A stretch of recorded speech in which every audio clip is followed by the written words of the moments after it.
Good afternoon. Uh, Welcome to the NYU SPS SHAC Faculty Seminar Series. I'm happy to do my fourth one of these, and I think this will be one of the most interesting. Uh, our topic today is design of offices for COVID.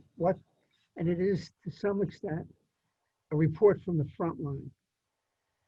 With us today are David Ahrens, a graduate of the SHAC program, MSRE, and the president of AFD, one of the leading furniture providers and designers of space in the metropolitan region, and Leslie Bragman, a distinguished designer with extensive background and experience with a whole variety from very large office users to individual smaller offices. And our topic today is what people are actually doing. How are they dealing with the issues of COVID? How are they reshaping their offices? What furnishings are they using? What kind of equipment are they actually putting in place in today's world? So with that, I will turn it over to Leslie, and she will present. And I'm sorry, David will go first and do a brief introduction, and then Leslie will present. Thank you, everyone, for joining us today. As you can imagine, since March, speaking for our own firm, we had a management meeting on Friday, I think March 13th or so. Yeah. We decided we would do a test run of our systems from an IT perspective that Monday, so we would close. And lo and behold, we expected to be back in the office Tuesday the next morning. And as everyone knows, COVID became out of control, and we immediately went to a remote work mode until about June or July, when the state of New York allowed people to enter the building. We're still, by law, only allowed to have 50% of the given occupancy of the space at any given time within our space. And so that's where we stand from a real estate perspective. You know, according to the Wall Street Journal, only 10% of office workers in New York have returned to the office. I'm going to let Leslie get into ways we're working with clients, ways we were prior to COVID, what we're doing now, and where we see the future going of office space and office design, as well as some building fundamentals. So without further ado, I'll turn it over to Leslie. Thanks, David. Hi, guys. So if we start with the pre-COVID world, we had Generation Z entering the workforce. There's about 30% of them that were in there. Workers were also prolonging their retirement. So there was a push in space where you went from the traditional cubicles with the private offices lining the exterior, and it really became this open plan. Companies wanted to attract that younger crowd and design towards them. They were high density floor plans with these benching work systems. You didn't have a lot of privacy. There was no division between stations. You could see face to face. Part of the design process was to make it more personal for the end users and more attractive, because you move the end users away from their private offices, and there's these large real estate cubicles, and you condense them into this smaller footprint with high density. So height adjustable benching became really popular. We were converting offices and redesigning them with the height adjustable desks to entice the workers that were giving up this large real estate into a smaller footprint and more open. And then they could be, it was all about bringing personalization to you in your work surface, in your workspace. There was assigned seating that was, everybody always had their own personalized space, and you saw people moving into more free address where you weren't necessarily designated to the same desk every day. You might have had neighborhoods where a group of your area would come in and you would be designated to areas, but you had the ability to select where you wanted to work. You had conference rooms and meeting rooms that were enclosed and traditional. Technology was becoming more popular with Generation Z coming into the workforce. They're the first generation that actually grew up fully on technology. So it's important for them to be able to use that as they're working. Software and technology was more present. You're able to share your screens and collaborate and use different computers to mount on to share on the monitor in the room that you're in. But these rooms are also dense. And while the technology was on the rise, it's not yet fully integrated. Another thing that designers were focused on was brand and identity. You had the Googles and the Facebooks that became really popular and really enticed that younger generation to want to work in these offices because they were like hip and they were new and it was fresh, and you had this flexibility and you had this environment that you wanted to go in and work. It was a community. It wasn't just rows of cubicles that were individual and not very personal. And then residential was a huge design term that was huge on trend before COVID. Residential is where you bring the residential design and you mix it with a commercial. It's a blending of aspects from home into the workplace, and it's flexible, encourages the end users to select where they want to work and be comfortable while doing it and productive. And then in March, early this year, COVID hit, and it was created this like crazy panic. And like while we were in the office, as David said, we left on a Friday, assuming we would work from home on a Monday and return, and that that one day out of the office turned into 2 weeks from home, and people were packing up their laptops and a little bit of supplies, thinking they'd be back in the office in 2 weeks. Well, those 2 weeks, as we know, turned into months of working from home. And while working remotely, we quickly had to come up with these strategic ways to work. You now have family with you that's all home. You have partners, you have roommates, you have animals that all create these distractions. So you have to find a way to balance. And we all live in different areas. Some people have houses, some people are in the city.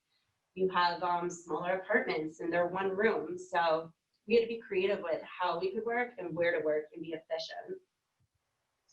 And then that virtual reality, Gensler did a study on it in May of this year, after a few months of working from home. They found that only 12% of the workers that they surveyed, only 12% wanted to be in the office fully, or work from home fully, not come back to the office. That's one in 8 people. So more than 50% of those surveyed missed the face-to-face connection with people. It was all about you didn't get to see your coworkers, you didn't get to socialize, you didn't get to network, you didn't get to come up with these impromptu meetings. We're really missing the collaboration and the creativity in the workplace. And with millennials and Generation Z, they were finding that they were less productive, and despite being tech savvy with this virtual remote connection, they just weren't satisfied only being at home.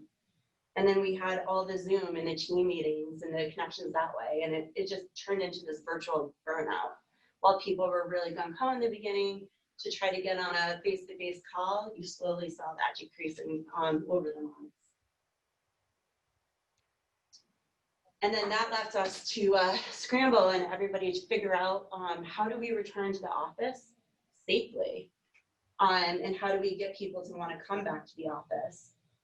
So we started planning, and what we knew, like COVID was a new thing. There was nothing specific about COVID. It's a learning process. What we did know is we had to social distance and keep 6 feet apart.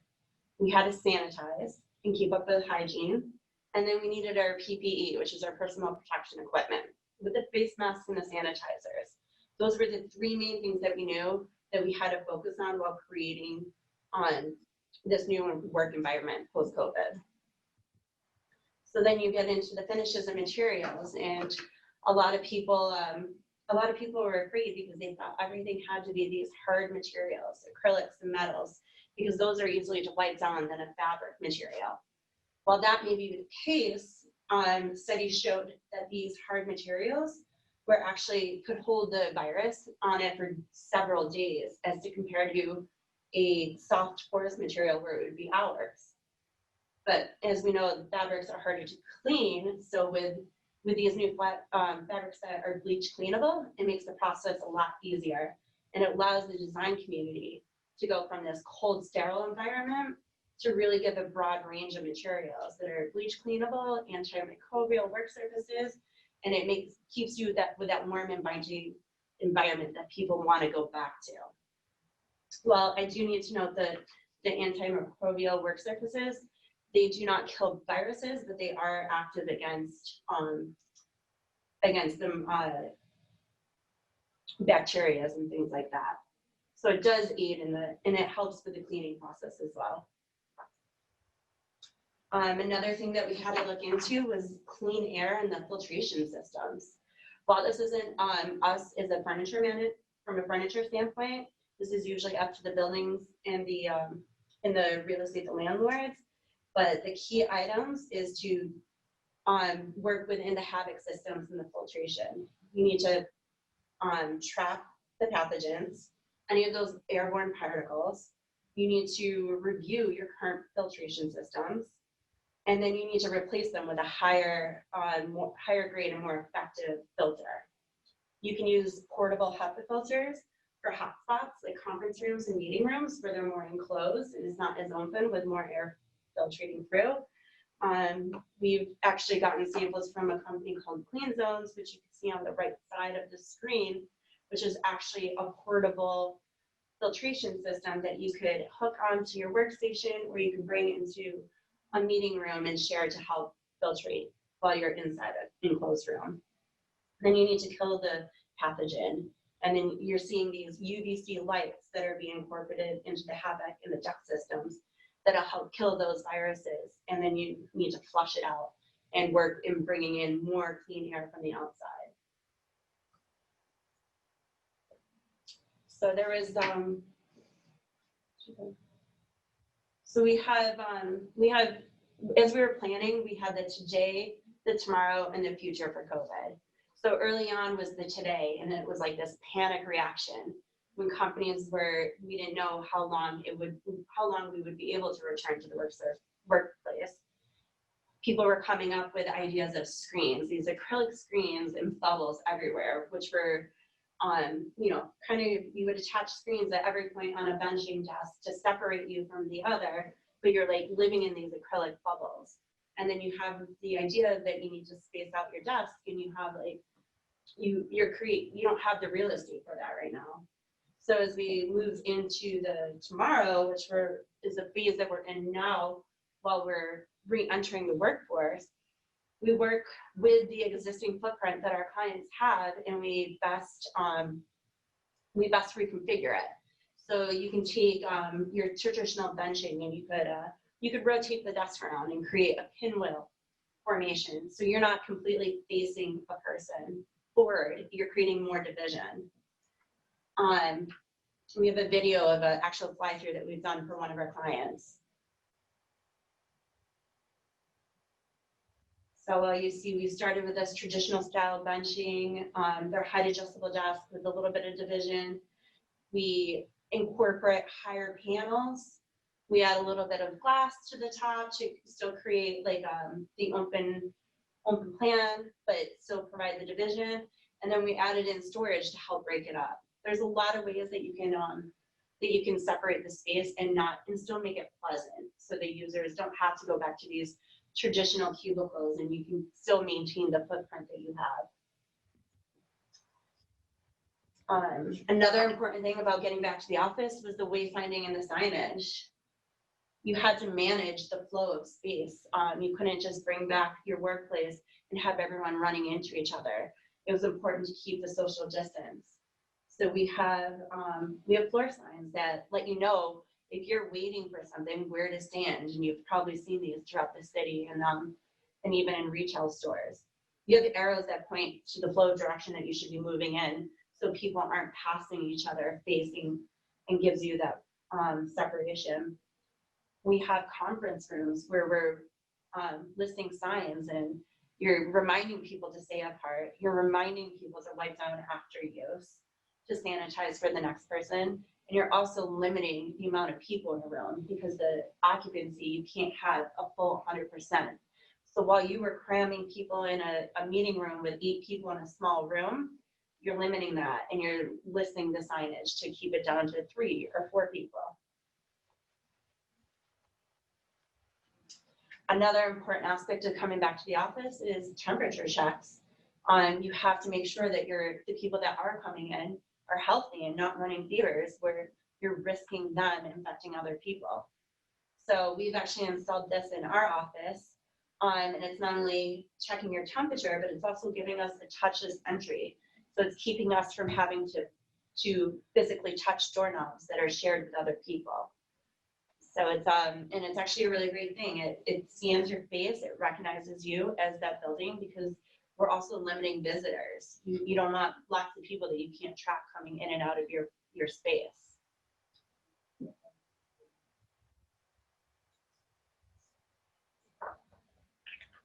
And now we're looking into the future. So in the beginning, there was like the panic of what do we do quick to do it? And we've been busy through the pandemic, quoting different ways for our clients to reintroduce people back to the office. It started with the screens and then the reconfigure, but it's not, those are quick solutions. The workplace is going to change in the future. So now we're planning for this. You're going to hear a lot of terms: agile, flexibility, hybrid, technology. So with an agile workstation, it's the agile means we're designing for the maximum amount of flexibility. You want your employees to be able to choose where they're going to work. And we have these mobile desks that are actually, they're mobile and they're height adjustable. So you have the ability to move your desk and reorient for on-demand needs. Maybe you're working individually 1 minute and you need to move over and collaborate with another. It's all about the flexibility. You have screens that can easily be adjusted and moved, give you the division, give you that privacy, but then you can also move it and reformat it for another need. The hybrid is going to be a mix. You're going to still have people that are working from home, and you're going to have people that are in the office.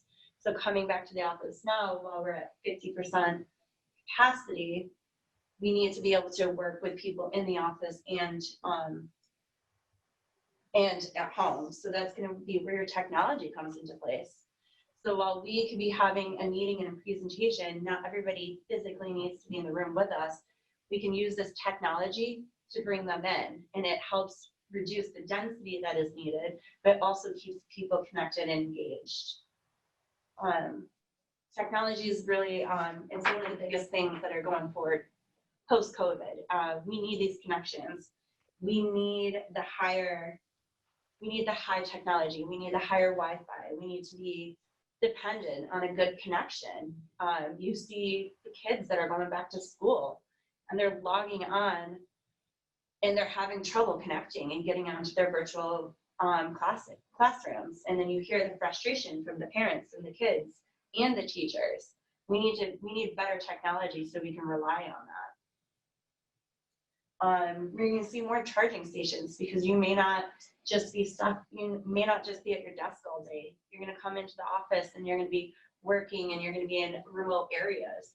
You're gonna wanna be able to bring and have a charge wherever you go in the office, wherever you might work. You're gonna see these technologies where you're not just, so while post-COVID, you would have a meeting room or you would have a conference room with just one monitor and everyone would be able to plug in and share on the one monitor, but it's only in that room. We're gonna start seeing flexible technology and monitors where you can roll it around and you can move it. We have the Microsoft Roam. We have a mobile mediascape unit. Google has one that they've come out with. It's all technology that's mobile and you can move it around and use it in these open areas. It's on demand and you can collaborate wherever you are. You'll also see phone booths and pods were getting really hot at the beginning of COVID or before COVID hit. Now you see these pods with like UV filtration systems. So if you're in a pod and you're working, you're collaborating, your head's down work, you're making a phone call, after you leave, you can turn on the switch and a UVC light air purifier that's utilized in hospital technology will deep clean that space. So when the next person comes in, they feel safe and they know it's been sanitized. You also see these phone booths with these lubed roofs that give you really great air filtration. And then there's also these green walls. We're partnered with a company called Sage Greenworks, and they have these walls that are not only fixed fixtures, but they're also mobile and they're incorporated into the furniture. So one side you could have a green wall, which promotes well-being. It gives you clean air and it just makes unusers feel good about their space. And then on the other side, you'll have a marker board where you guys can collaborate and work together. This one's incorporated on a phone booth. So these are all things that you're going to start seeing that are going to promote this well-being in the workplace after the COVID world. And then you move on to what does the future hold? We're still figuring that out. Gensler did a study and they think that it's going to be this hybrid of a workplace. You're going to be finding new strategic ways of how to work. There's new practices, there's new protocols, new technology. What we do know is we're going to need to embrace the future. Is it going to be one set answer? No. There's a lot of ideas, and as we work through this COVID world, you might find yourself playing with different ideas. Another way to deal with that is a workplace analytics. This was something that started becoming popular last year, but now it might be even better because as you're planning for the future, you're seeing how this new world, this new norm of work is how your actual employees are being productive. So you have sensors that could be installed throughout the workplace. They could be at somebody's desk. They could be in a conference room, in a meeting room. And then these sensors analyze and they take all of this data and they turn it into readable data so the heads of real estate can properly plan for the future. And it's also really how much space it helps. So not only are we a furniture dealer, we're also a technology dealer, we're a Crestron dealer, and we do floor to ceiling glass walls. But I think one of the things that Leslie mentioned that's important is the sensors also in the future will gauge how much real estate a company really needs based on popular times, usage, and it will give you a sense for what And the types of rooms. The types of rooms, the types of space, how much space, it's all real-time data that gets stored. Because one thing, our major manufacturer that we're aligned with is Steelcase. We represent 300 other manufacturers. Right now, they're working closely with MIT to figure out what is the future? How do these pathogens flow? How do we prevent the pathogens? We're kind of in this unknown and time right now, we're doing the best we can to keep our, first of all, AFD employees, second of all all the corporations we work with, and we work with a lot of Fortune 500 corporations that are coming to us for advice on how do we set up space so that it's safe? How do we make people feel safe? You know,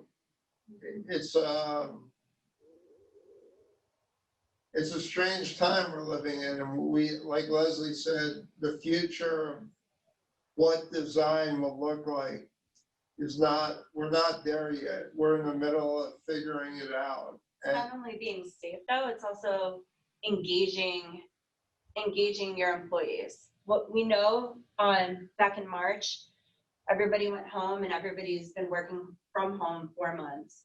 And companies have invested in the technology to get everybody set up with a laptop or a computer that links to your company and can support work from home. And it's been successful. It can work.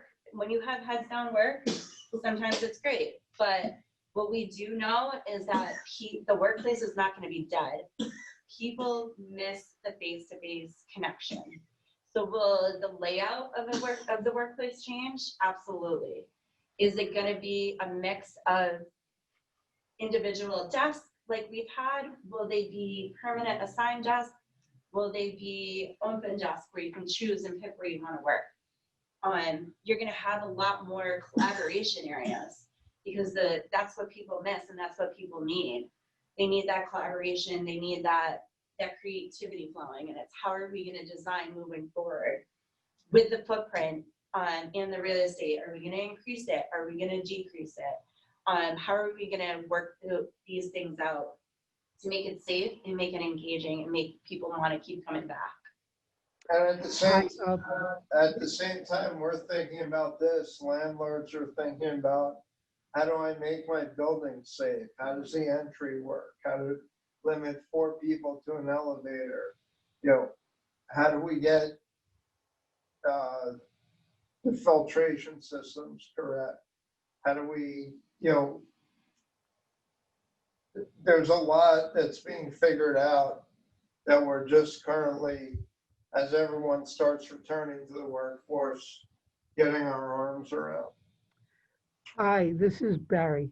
I have 2 things. First off, we had a brief outage and I was out and maybe some other people in NYU spaces. So I apologize for that. Came back pretty quickly. And I see that almost everyone stayed on, so that's great. And thank you. I thought it was a really illuminating talk. If you have questions, please put them in chat. And I have a couple of questions that I wanted to put to both of you. One is, the ordinary metrics, the traditional way we measure, such as how many people or how much space per office workers. I'm not even sure how relevant that is if they're coming in half time, or what the changes is, but I would welcome your comments on those kinds of measures. I think,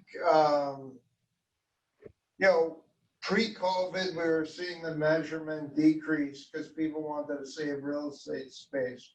So even your large accounting firms, your law firms, were shrinking their footprint, even partner offices.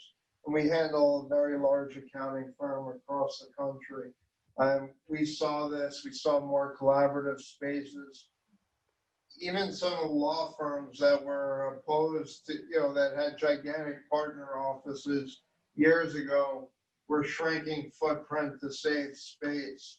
Right now, I think it's too soon to determine if there is a given metric per employee because we don't know what the space will eventually look like, or how long it will be until people are allowed into the space, or does the culture of companies change?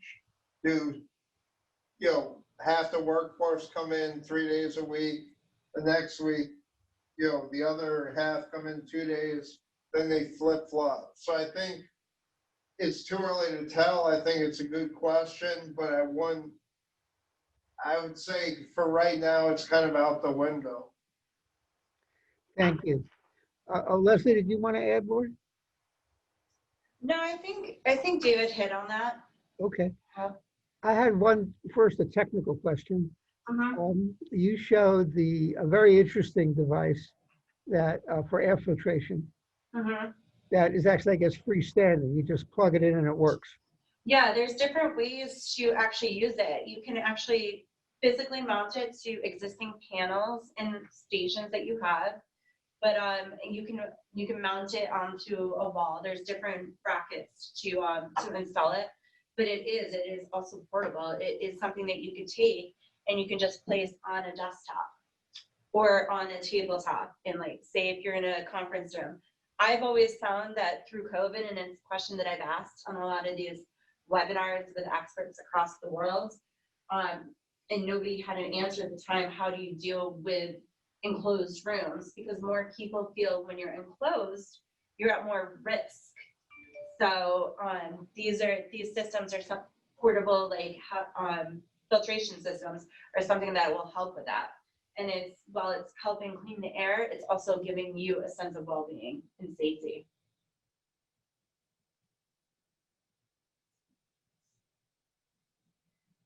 And I think this is something landlords are going to need to think about, even in, elevators, all their common spaces, I mean, we've gone as far as taking out coffee machines and for right now until there's some further movement in the way of medicine to treat this. This is freestanding. Have you seen a lot of requests to get? I personally haven't seen a lot of requests for these portable filtration units. I think that's because people are slowly still coming back to the workplace. As we just ended summer, it was pretty desolate during the summer months. I think people were taking advantage of being outside the city and in country homes and having the kids at home, not having to be in the office. But since Labor Day, it's increased 12% in the city alone of people returning and entering. So I think now we're starting to see a pickup of people make actual moves of what they want to do. Yeah. Have you seen any landlords improving the actual HVAC system, putting in higher density MERV filters or things like that in their buildings, trying to improve the air quality? Yeah, I believe that's what they are supposed to be doing. I don't know, David, if you know directly. I think, from personal experience, we're also involved in some real estate ventures, where UV lights, there's UV filtration on the actual boilers that you can hook into. I think, even things like checking the cooling tower to make sure there's no fungi getting in there. I think, MERV is an interesting thing where we're an investor in a medical office building. We're MERV 7 or 8. MERV has become like this new term to people. And, for those who weren't in the industry, every school, every, landlord, everyone wants to know about filtration. I think just changing the air, the air filters, adding UV lights in elevators, adding UV lights in common spaces. There are simple things that could be done that aren't costly. Adding a touchless elevator system. Which we've seen this stuff done in our building alone. They've been updating, and it's not all done at once. You're not going to walk into the office and it's going to be completely changed. It's a progression of things, and especially as you learn more. But we've seen, like in our office alone, we have all handles wrapped with antimicrobial decals, like stickers on the handles. When you come into our building, it's more touchless. So you have your own personal pass and you scan it and it brings you straight to your floor. So you're not pushing the buttons that everyone is pushing. So these are the physical things that we can see that have taken place. And you have the signage in the building of where you need to stand and which way you need to come in and which way you need to go out. But in terms of have we seen the change of the filters, it's not something I physically see when I come in.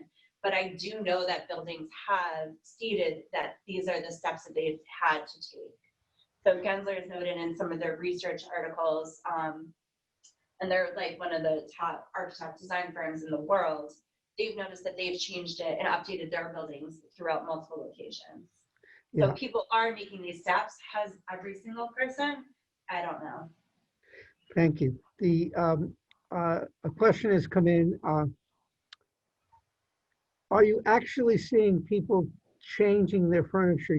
I think one of your parts of your presentation was an actual project. Are you seeing offices actually reconfiguring as you describe it?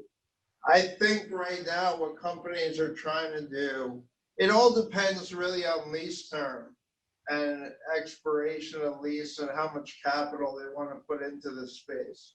I think, everyone thought screens would be the magical answer until you have a guy who's 6 foot tall with a 5-foot screen and he sneezes right over the screen and those pathogens get spread. I think we're starting to see companies that take new leases for an extended period of time invest in furniture, but I also think there are a lot of companies that are holding off because there's not a concrete answer yet as to in what direction we're really headed in.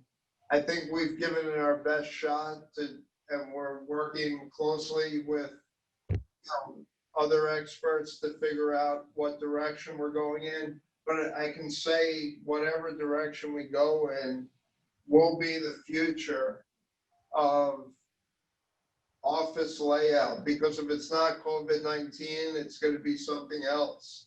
And I think this has all enlightened us to the fact that you can't pack in as many people as you once thought you can to increase density and reduce your footprint.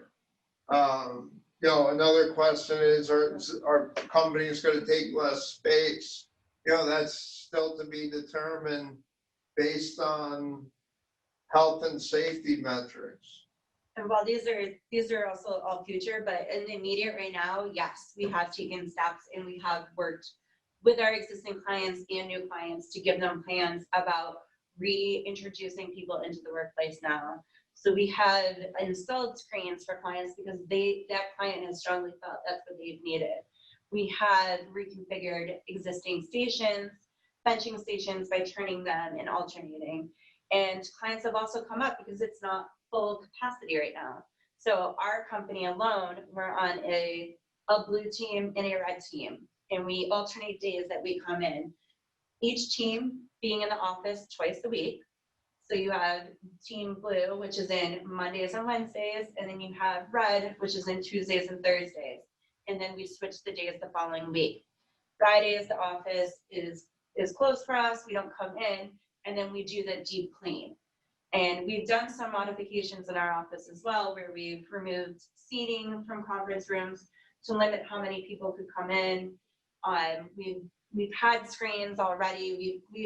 We have the division and we've moved people, so now everybody is sitting on top of each other. And one thing to clarify is the PPE equipment is of paramount importance right now, because 6 feet is just a number. It was actually 10 to 12, yeah. Yeah, it was actually, so Cushman and Wakefield being the powerhouse they are, came out with the 6 feet, and I think everyone thinks that particles can only travel 6 feet, but in talking to infectious disease experts, you need to have that mask on even in the workplace for the near and the future, because the particles do travel more than 6 feet. 6 feet is this magical number that we attempt to keep people apart, but it doesn't mean that the particles don't travel past 6 feet. Okay, thank you. And- There was a follow-up question Jacob asked about, do you think the reduction in office demand, have you seen any repurposing of office spaces where people have said, we're going to use this for a warehouse, we're going to use this for something other than an office or residential? Have you seen any of that? I think it's too early to say that. What I will say is I actually have a meeting at 3:00 this afternoon to discuss short-term rentals. There was the WeWorks of the world, there was the hotels. Now I think landlords might get into it, unless I think it's too early to tell to repurpose unless it's Class C, space, that has no, that has a higher and better use. I don't think we're at that point of repurposing space yet, but I think we're at a point where there's definitely a ton of subleasing. So there will be there will be shifts in office usage for sure. We're not fully in the future yet. This is what everybody is planning for now. So there's a lot of different ideas of how to move forward with it. And it's going to be dependent on a company and a company's needs. So some companies might need more of the actual workplace where you're at your own desk and you're more heads down working, where other companies might want to utilize and reduce the amount of desk in a workplace and make it more open with collaboration areas. So whether that will increase or decrease the footprint, that's what everyone is working out. So you'll have areas of working, and then you'll have these open ancillary collaboration areas with pods and demountable walls, infrastructure that can easily be changed. That's where flexibility comes in and is really key for the future. You want to be able to be flexible and not set in this built out space that you can't improvise as things come along. Yeah. Have you seen anything in the area of certifications? So we have well building certifications, we have green buildings, LEED certified buildings. And you referred to several studies, MIT, McKinsey, Cushman & Wakefield. Do you see a standard or a kind of certification? Or, is anyone moving in that direction? Do you think that's likely to happen, and would it help? I think, I haven't seen any particular COVID-19 certified building certifications. But people are still moving forward with the LEED and the sustainability. I do think, I don't think that'll go away. Yes, I don't think it's going to knock out any. I know by 2030, New York is reducing the carbon footprint. Steelcase is going carbon negative. I think all those LEED environmentals are still always going to be important. I don't think that's going away, especially in the future that we have now.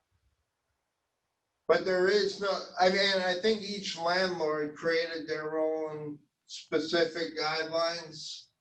But, I wouldn't be surprised if within months from now, we come up with, these are the measures that must be taken. It's already happened at a state level, and different states are operating under different guidelines. So I don't see why not, I don't see that it's not a possibility. Okay. One of the things, and you sort of alluded to this, is that those tenants whose leases are running out are sort of faced with some very hard decisions. Mhm. Right. And Right. so some of the people, if your lease is expiring, you sort of have to make a decision as to whether you want to continue to rent the space, you're going to look somewhere else, or you're going to do any upgrades. So you see landlords coming forward and saying, we'll do thus and so of the kind of things you've been talking about in order to entice you to stay. Have you seen tenants saying, we're willing to put in more money or use our work letter to do this kind of thing? I think one of the things that you're seeing, well, one of the interesting things is even before this, you had tenants sign leases just as COVID was happening. And then you had a 6-month delay in construction because of factories were shut down and other things were shut down. What I see around what I see in New York is different than what we see around the country. There was just an article in the Wall Street Journal saying 32% of office users are back in California, 40% in Dallas, 10% in New York.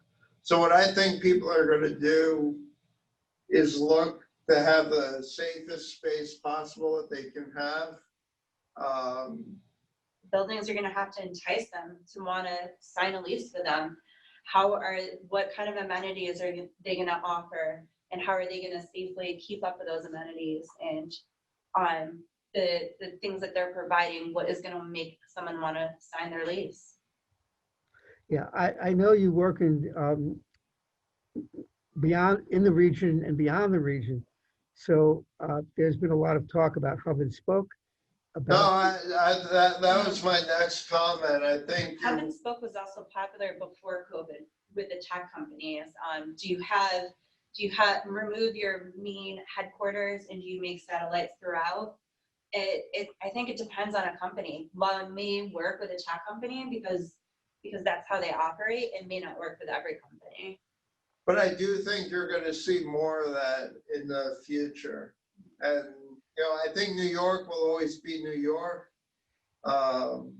New York's resilient. New York is the financial capital of the world. But this is, to me, I'm no expert, I'm no economist, but this is going to be a longer recovery cycle. And you're going to have, if your lease is expiring, you're going to have more options. You're going to have more.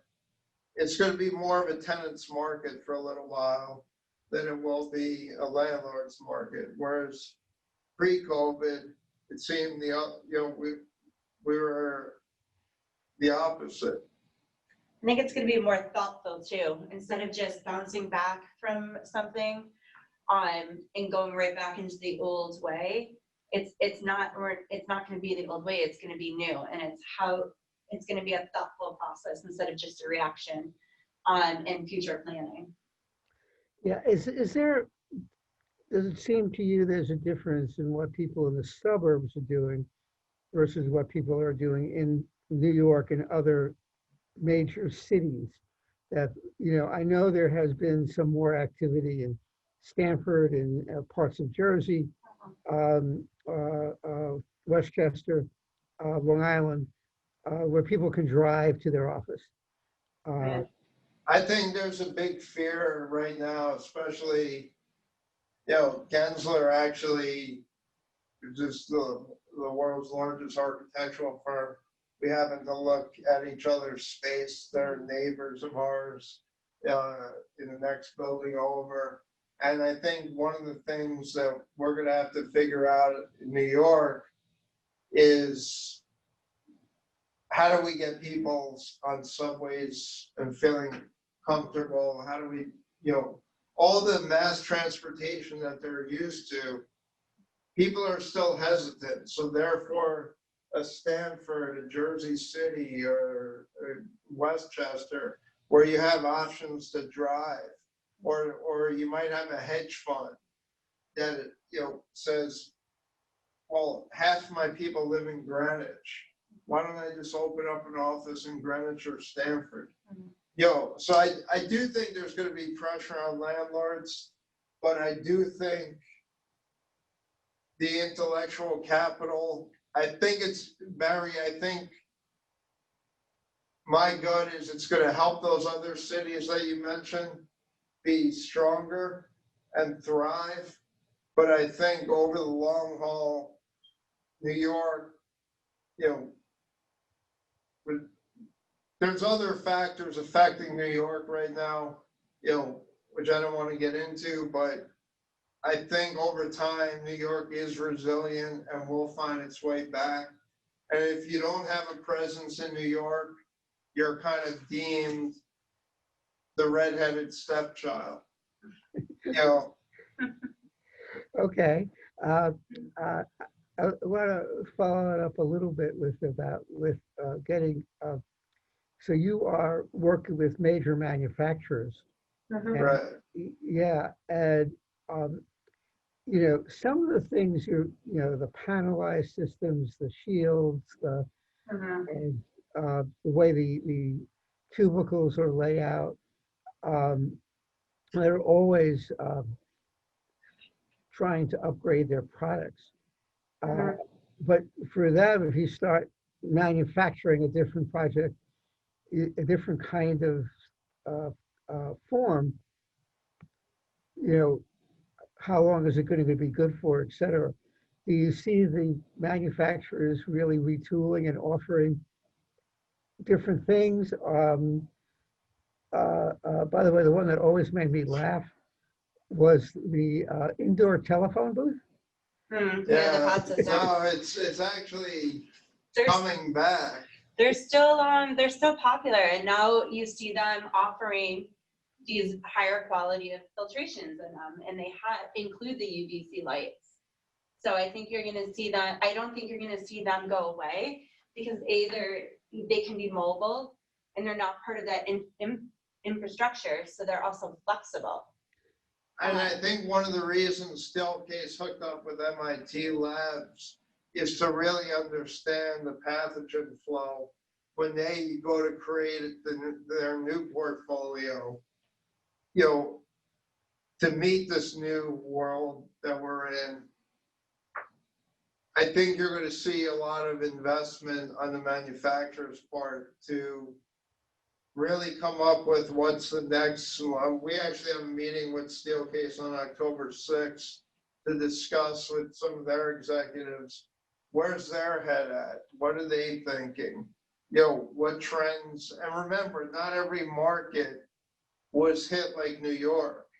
So we have to kind of express to them the importance of coming up with products for the most densely packed city in the world, compared to someone saying Kansas City, where the virus might not have hit as hard or as quickly. It is now, it's probably not your focus, but have people been asking you about fitting out their homes or home offices? Absolutely. Really? Yes, we've had I mean, you saw that Google offered a stipend to all of their employees to invest in some work from home furniture. We get requests all the time for a good ergonomic task chair, because what people had at home is not suitable for 8-hour workday for them to sit in. And you want to, even though we're not able to go into the office and have our proper ergonomic furniture, while you're at home, you still want to treat your body well, and you still want to be able to work efficiently. And if you're not comfortable and ergonomically correct, then you're not going to be as efficient and productive. And that's everything from height adjustable tables to ergonomic seating. And we've developed work at home programs for companies. My gut is that people will return to the office. The work from home is a temporary thing, because there's a whole piece, which again, I'm not a psychologist, but there's a cultural aspect to being in the office. There's I think, Community. and the other thing is when people buy a house, unless you built it or you thought about building out a home office, it's not as easy as just plopping some furniture in there. People are working from their dining room table or other areas, or people who live in an apartment in the city, might not have thought about home office use. I know personally, I live in the city and I live in a small studio type apartment, and for the first 3-4 months of COVID, I sat on my sofa with a small laptop table and a little Surface Pro. I didn't have monitor arms. I didn't have a setup to probably work from home, and my dog would be walking behind me during Zoom calls and presentations and getting in a camera. So I had to, I invested in a desk and I got monitor arms and, have a good ergonomic chair. And I was able to create and rearrange my apartment to carve out a little nook to work from. And I instantly became 80% more effective than I was in the beginning. It really does. It makes a difference. Okay. Well, we're getting close to our closing. I'll ask one last question and a chance for you to talk about anything else you thought we didn't cover. So how's business? So we're holding our own. We have a financially stable company. I think we ran a good COVID response compared to some other dealerships out there. Business right now, as you can imagine, we're probably, I would say, 40% off plan. Just given that could be either due to a few things, companies putting the brakes on projects, construction in various areas being delayed, and we're usually the last ones in. I'm expecting 2021 to be a rough year as companies gradually come back, but Things are progressing though. It's picking up. yeah, as more companies come back, and from a business owner standpoint, I think we're gonna have to get more diverse in the level of services. We've already started to pre-COVID, but we're gonna have to look at other avenues for the time being to venture into that relates to our core business. Okay. Well, our time is up. Thank you so much. I thought it was a very worthwhile presentation. A lot of interesting information about what's really happening and how things are going to work. And I want to thank David Aarons, our alum president of AFD, and Leslie Bragman, designer for AFD. Thank you for the presentation and thank you for your time.